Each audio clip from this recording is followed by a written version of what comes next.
السلام علیکم ویورز، میں ہوں سیف کاظمی۔ اسٹریٹجک انسائٹ کے اس ایپیسوڈ میں ویلکم یو۔ ہم نے پچھلے ایپیسوڈ میں بات کیا تھا پاک بھارت تعلقات کے اوپر کہ کس طرح مودی صاحب نے عمران خان صاحب کو ایک خط لکھا تھا جس کا وزیر اعظم پاکستان عمران خان صاحب نے جواب بھی دے دیا ہے۔ خطے کی کیا صورتحال ہے، امن کی کوششیں تیز ہیں، پوچھتے ہیں ڈاکٹر صاحب سے۔ جی السلام علیکم ڈاکٹر صاحب، کیسے ہیں آپ؟ خیریت سے ہیں؟ وعلیکم السلام ڈاکٹر صاحب، امن کی باتیں ہو رہی ہیں ہر جگہ، کیا سمجھتے ہیں آپ، ہوگا امن؟ دیکھیے، ہونا تو چاہیے۔ سب سے پہلی بات تو یہ I think it's absolutely essential کہ پاکستان اور بھارت کے درمیان تصادم کی بجائے کچھ دوریاں کم ہوں تو دونوں ملکوں کے لیے بہتر ہے۔ تو اس میں کئی عوامل ہیں جس وجہ سے میں یہ بات کہہ رہا ہوں۔ ایک تو سب سے پہلے وہی جو ہے کہ اگر آپ دیکھیں ساؤتھ ایشیا دنیا کا وہ خطہ ہے جس میں سب سے کم اکنامک لنکیجز ہیں، تو اگر کوئی تعلقات بہتر ہوتے ہیں، بحال ہوتے ہیں، تو اس میں پھر ٹریڈ اور کامرس بھی بڑھتا ہے، خطے میں پراسپیرٹی بھی زیادہ آتی ہے، تو that is actually better.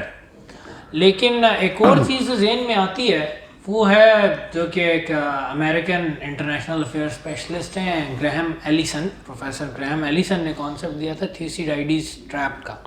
تھیوسیڈائیڈیز trap concept basically یہ ہے کہ جب بھی ایک ایمرجنگ پاور، ایک اسٹیٹس کو پاور، یعنی ایک پاور جو دنیا میں یا کسی خطے میں غالب ہے، اور ایک ایمرجنگ پاور اس کو کیچ اپ کرنے کی پوزیشن میں آتی ہے، تو اس وقت تصادم کے امکانات روشن ہو جاتے ہیں۔ تو اس وقت اگر ہم گلوبل سچویشن دیکھیں تو وہی تھیوسیڈائیڈیز ٹریپ دنیا کو اپنی لپیٹ میں لے سکتا ہے کہ چائنا ایک ایمرجنگ پاور کی طرح کیچ اپ کر رہا ہے یو ایس اے کو، جو کہ اسٹیٹس کو پاور ہے، اور یو ایس اے بڑا کلیئرلی ہر روز، ہر گزرتے دن کے ساتھ، چاہے ٹرمپ ہو یا بائیڈن ہو، ایک اینٹی چائنا سٹانس لیتا جا رہا ہے، اور چائنیز بھی اس کا ریئیکشن دے رہے ہیں، and that could lead to catastrophic global consequences. اور جب بھی گلوبل پاورز کے درمیان کوئی وار یا تصادم ہوتا ہے تو اس میں چھوٹی طاقتیں جن کے آپس میں اختلافات ہوتے ہیں یا جو خطے انسٹیبلٹی کا شکار ہوتے ہیں، ان میں بھی بڑی تباہی و بربادی اس بڑی جنگ کے ساتھ آتی ہے۔ جیسے کہ ورلڈ وار 1 اور ورلڈ وار 2 میں بالکانز کا خطہ جو کہ پہلے بھی ڈیسٹیبلائز تھا، تو ان جنگوں میں اس کی مکمل طور پر ایک تباہی و بربادی ہوئی اس جنگ کے ساتھ ہی۔ مین جنگ تو جرمنی اور رشیا کی چل رہی تھی، یا جرمنی اور الائز کی چل رہی تھی ورلڈ وار 2 میں، لیکن بالکانز میں انتہائی خون ریز تصادم ہو گیا۔ اسی طرح پاکستان انڈیا میں بھی یہ پوٹینشیل ہے کہ ان ممالک کے درمیان اختلافات اور ہیٹریڈ کچھ ایسی ہے کہ اس قسم کے گلوبل تصادم کے سینیریو میں پاکستان اور انڈیا میوچولی ایشورڈ ڈسٹرکشن کے پاتھ پر جا سکتے ہیں۔ اگر خدا نخواستہ ورلڈ وار 3 ہوتی ہے تو the future will be very different from the past, this will be a new world. اس میں بہتر وہی رہے گا جو اس جنگ سے جتنا زیادہ دور رہا ہو اتنا ہی وہ بہتر رہے گا۔ اگر پاکستان اور بھارت کے درمیان امن ہوتا ہے تو اس بات کے امکانات روشن ہیں کہ ساؤتھ ایشیا کا یہ خطہ اس تباہی و بربادی سے جو ایک چین اور امریکی تصادم کے نتیجے میں دنیا کو لپیٹ میں لے سکتی ہے، اس سے کافی حد تک بچ جائے گا۔ ڈاکٹر صاحب، سوال میرا یہ بنتا ہے کہ ہم اس خطے میں رہ رہے ہیں، انڈیا اور پاکستان، ہم 3 جنگیں لڑ چکے ہیں، سب کو پتہ ہے کہ ہماری بون آف کنٹینشن کشمیر ہے، ایک نے اسے اٹوٹنگ بنایا ہوا ہے اور ایک نے اسے شہرک بنایا ہوا ہے۔ کیوں ہم اس معاملات پہ کشمیر کے اوپر ہی ہمارا سب سے بڑا مین ہے؟ دونوں ممالک 1 انچ پیچھے ہٹنے کے لیے تیار نہیں ہیں، خود کشمیری بھی اپنے حق خود ارادیت کے تحت وہاں پر بڑی چیزیں کر رہے ہیں۔ کیا لگتا ہے آپ کو، کبھی مسئلہ کشمیر پہ کوئی بات ہو سکتی ہے، کبھی کوئی آگے پیچھے کوئی چیز نکل سکتی ہے؟ کہ جو پاکستان اور انڈیا کے درمیان امن کے لیے فرسٹ اور فورموسٹ پری ریکویزٹ ہی یہی ہے کہ جو کشمیر کا ایشو ہے وہ سالو ہو، اور سیٹسفیکٹوریلی سالو ہو۔ اس طرح سالو نہ ہو کہ کسی ملک کے دل میں کوئی خلش رہ جائے یا کوئی ارریڈنٹسٹ ایمبیشنز پھر بن جائیں، کوئی پارٹی ایگریوڈ نہ ہو، لیکن اس کے لیے اسٹیٹسمین شپ بھی چاہیے اور ہائی لیول کی چاہیے۔ اس لیول کی لیڈرشپ چاہیے جو کہ اپنی عوام کو بھی منوا سکے کہ پیس کا فائدہ بہت ہے، مسئلہ کشمیر کو حل کرنا ہم سب کے فائدے میں ہے، اور اس کے لیے پھر اس کو کنسیشنز بھی کرنے پڑیں گے۔ اور اس صورتحال میں اگر ہم ابھی دیکھیں مسئلہ کشمیر کو، تو obviously جو انڈیا ہے وہ ایکسٹریملی ان پاپولر ہے کشمیر کے اندر۔ گجرات کا ٹائٹل ہولڈر پرائم منسٹر ہیں ان کے، جنہوں نے گجرات میں مسلمانوں کا قتل عام بے دردی سے کیا۔ 1 سال سے زائد ٹائم لگ گیا ہے کرفیو لگا ہوا ہے کشمیر میں، ہر جگہ آپ کو دیکھا ہے مسلمانوں کے ساتھ، وہاں پر کتنی کشمیری مسلمانوں کے ساتھ خاص طور پہ کتنی زیادتی ہو رہی ہے۔ دنیا میں کوئی خاص لوگوں نے اس کے خلاف آواز بھی نہیں اٹھائی. پاکستان تھوڑا بہت کرتا رہتا ہے, کچھ پلیٹ فارم پہ کرتا ہے, ترکی نے پاکستان کا ساتھ دیا, تھوڑی بہت بات چیت کی, لیکن کسی اور مسلم ملک نے اس نے بڑھ کر کوئی بات نہیں کی. آپ کو نظر آتا ہے مودی صاحب تیار ہوں گے بات کرنے کے لیے کشمیر پہ؟ نہیں, that is highly in likely. Modi اور ان کی ہندتوا آئیڈیالوجی تو مکمل طور پر کمپرومائز کے خلاف ہے, بلکہ الٹا وہ تو اس کو اور زیادہ رول بیک کر رہے ہیں روم فار کمپرومائز کو. جیسے کہ ہم نے جو آرٹیکل 370 جو کہ انلیگل آرٹیکل تھا, ہم نے پچھلی قسط میں ڈسکس کیا تھا, لیکن اس کو بھی کالعدم قرار دے کر مکمل طور پر فیڈرل کنٹرول کر دے کشمیر پر. لیکن مودی ٹائپ نہیں, لیکن انڈیا میں ایک اسٹیٹسمین شپ اور اس لیول کی ایک لیڈرشپ چاہیے ہوگی اس کے لیے. جیسے کہ میں آپ کو مثال دیتا ہوں کہ موہن داس گاندھی جو تھے, انہوں نے اس دور میں بھی کہا تھا 47 میں کہ اگر کشمیری مسلمان پاکستان میں جانا چاہتے ہیں تو ہمیں ان پر زبردستی بالکل نہیں کرنی چاہیے. ان کی یہ بات شاٹ ڈاؤن کر دی گئی تھی, لیکن ان میں یہ ویژن تھا اور انہوں نے بات کہی بھی تھی کہ اگر آپ اس مسئلے میں پڑھیں گے دونوں ممالک کی انرجی ضائع ہوں گی آرمز ریس میں اور لڑائیوں میں, اور وہی ہوا. تو اگر اس ٹائپ کا کوئی لیڈر آتا ہے اور اس کو میچ کرتی ہے لیڈرشپ کشمیریوں کی پاکستانیوں کی, تو مل کر ایک سلوشن نکالا جا سکتا ہے. ڈاکٹر صاحب, تاریخی طور پر ہم یہ دیکھتے ہیں کہ ہم نے ہمیشہ ہی ہندو اور مسلمانوں کی ایک جنگ رہی ہے. پرتھوی راج چوہان سے بھی اگر آپ شروع کر لیں تو آپ کے سامنے دیکھیں اس وقت تو کوئی کشمیر نہیں تھا, لیکن لڑائی پھر بھی چل رہی تھی, اس کے بعد بھی لڑائی چلتی رہی.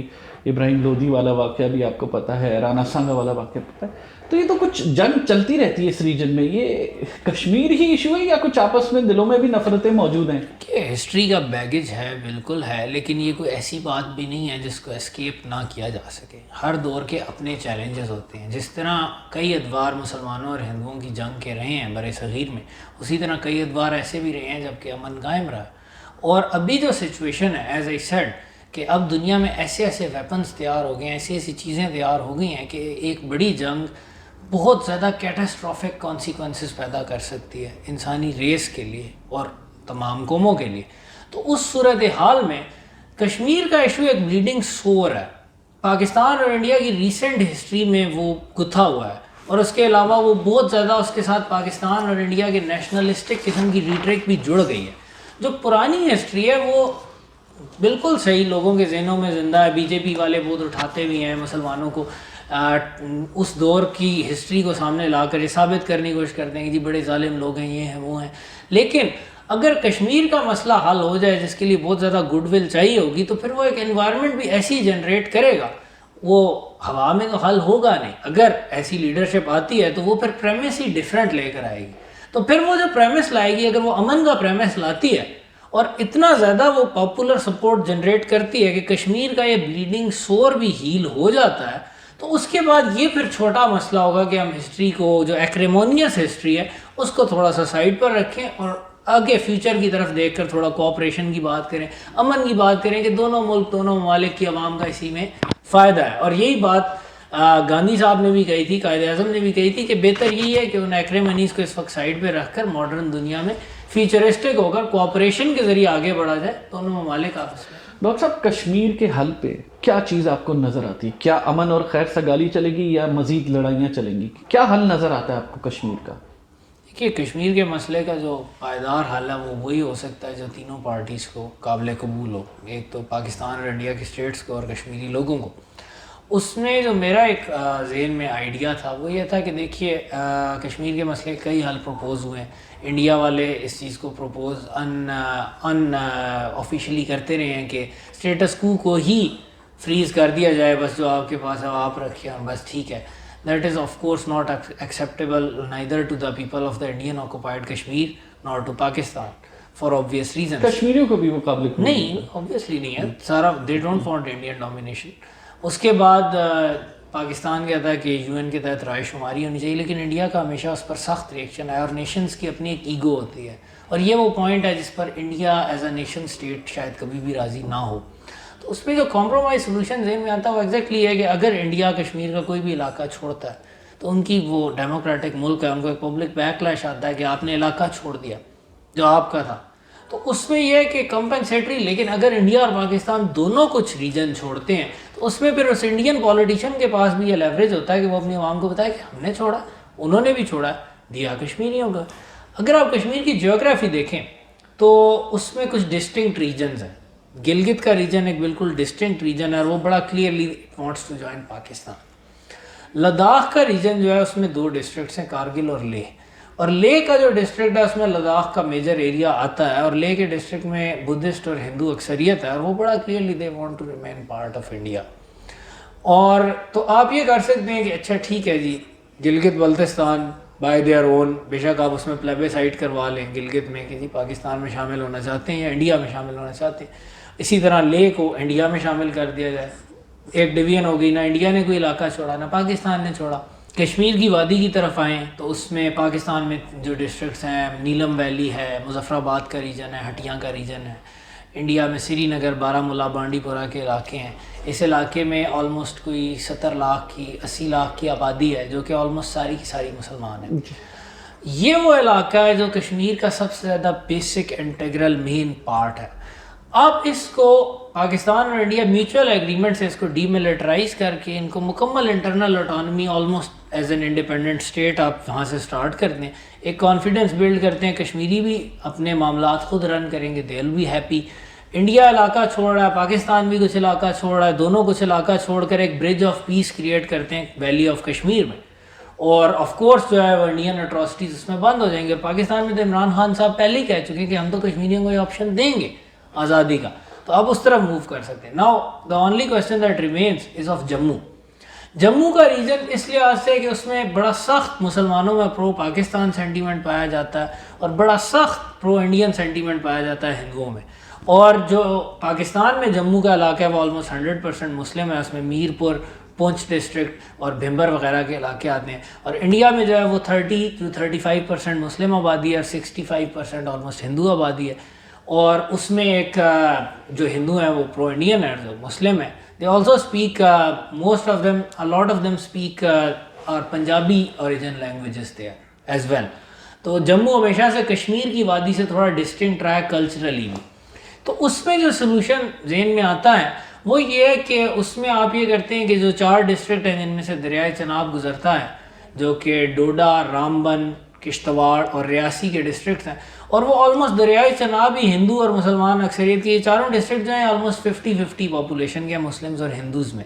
تو ان کو اس طرح ڈیوائیڈ کیا جا سکتا ہے کہ جو مسلم آبادی والے علاقے ہیں چناب کے ویسٹ میں ان کو آپشن دیا جائے پاکستان کو جوائن کرنا چاہتے ہیں یا انڈیا کو جوائن کرنا چاہتے ہیں. یہ اور جو خود ارادیت کی بات ہو ہاں جائے گی صرف جموں والے ڈسٹرکٹ اور پونچھ اور راجوڑی ڈسٹرکٹس میں آف کورس پلیبیسائڈ ہو سکتا ہے. ان میں آفٹر پہلے دونوں سیٹلمنٹس ہو جائیں، فائنل سیٹلمنٹ کے طور پر آپ اس علاقے کو بھی سیٹل کر دیتے ہیں جو ہندو اکثریتی علاقے ہیں، جو پرو انڈین علاقے ہیں، جیسے کہ جموں ڈسٹرکٹ ہے، سامبا ڈسٹرکٹ ہے، ادھم پور ڈسٹرکٹ ہے، کٹھوا ڈسٹرکٹ ہے. اور ان 4 ڈسٹرکٹس کے جو دریائے چناب کی ایسٹ والے علاقے ہیں وہ آپ جو ہے وہ اس پر انڈین کا اقتدار آ جائے گا، باقی وہ پاکستان میں شامل ہو سکتے ہیں. اور اس طرح آپ ایک ایسا سلوشن کر سکتے ہیں جس میں ایک کمپرومائز سلوشن ہے، ہر ایک کو کچھ نہ کچھ اس میں مل جاتا ہے. انڈیا کو آف کورس مکمل طور پر انڈسپیوٹڈلی اقتدار مل جاتا ہے کشمیر کے ان علاقوں پر جو انڈیا میں شامل ہونا چاہتے ہیں. پاکستان کو انڈسپیوٹیبلی ان علاقوں پر اقتدار مل جاتا ہے جو پاکستان میں شامل ہونا چاہتے ہیں. اور کشمیر کی وادی کو آپ آزاد کر کے ایک کوآپریشن کی مثال قائم کرتے ہیں between Pakistan, India and Kashmiris, اور دونوں ممالک اپنے زیر اثر علاقہ چھوڑ کر کشمیریوں کو اس میں انڈیپینڈنس دیتے ہیں، اس کو ڈی ملٹرائز کرتے ہیں، اس کو برج آف پیس بنا دیں. دیٹ کوڈ لیڈ ٹو یہ سلوشن آپ نے بتایا. اور اگر یہ سلوشن مان لیتے ہیں کہ ہو بھی جائے، ایکسیپٹیبل ہو دونوں کنٹریز کو، کیا پریڈکٹ کرتے ہیں کیا ہو سکتا ہے سلوشن پیس کا یا وار ہی چلے گی؟ کہ جو انفارچونیٹلی جو سچویشن ہے جس طرف خاص طور پہ انڈیا کی پولیٹیکل میلیو ٹلٹ کر رہی ہے، you said Butcher of Gujarat کو انہوں نے اپنا پرائم منسٹر بنا دیا ہے، اس میں آئی ڈونٹ تھنک سو کہ انڈیا اس کمپرومائز سولوشن پر بھی راضی ہوگا، بلکہ وہ اور زیادہ بلیگرنٹ ہو رہے ہیں. ان کا خیال ہے کہ they are gaining more power vis-a-vis Pakistan and they can even destroy Pakistan. Kashmiris to hell with Kashmiris, they are intent on destroying Pakistan. جب تک یہ مینٹیلٹی رہے گی تب تک پھر کوآپریشن یا یہ پیس والی باتیں ہیں، جو ساری خوشائند باتیں میں نے کہی ہیں، یہ پائپ ڈریمز ہی رہیں گی. اور in that situation the only thing, the best thing to do is to be prepared, hope for the best, prepare for the worst. Be prepared اپنے ملک کا ڈیفنس. اور of course we cannot leave the Kashmiris alone جب تک ان کے ساتھ زیادتی ہو رہی ہے. ہم کبھی بھی ان کی کاز نہیں چھوڑیں گے. یہ تو ہماری ایک نیشنل یونٹی کا بھی پری ریکویزٹ ہے. ٹھیک، تھینک یو ڈاکٹر صاحب، تھینک یو سو مچ. اپنے ویوز اور کامنٹس کے حوالے سے ضرور ہمیں بتاتے رہیے گا. دیکھتے رہیں پروگرام اسٹریٹجک انسائٹ.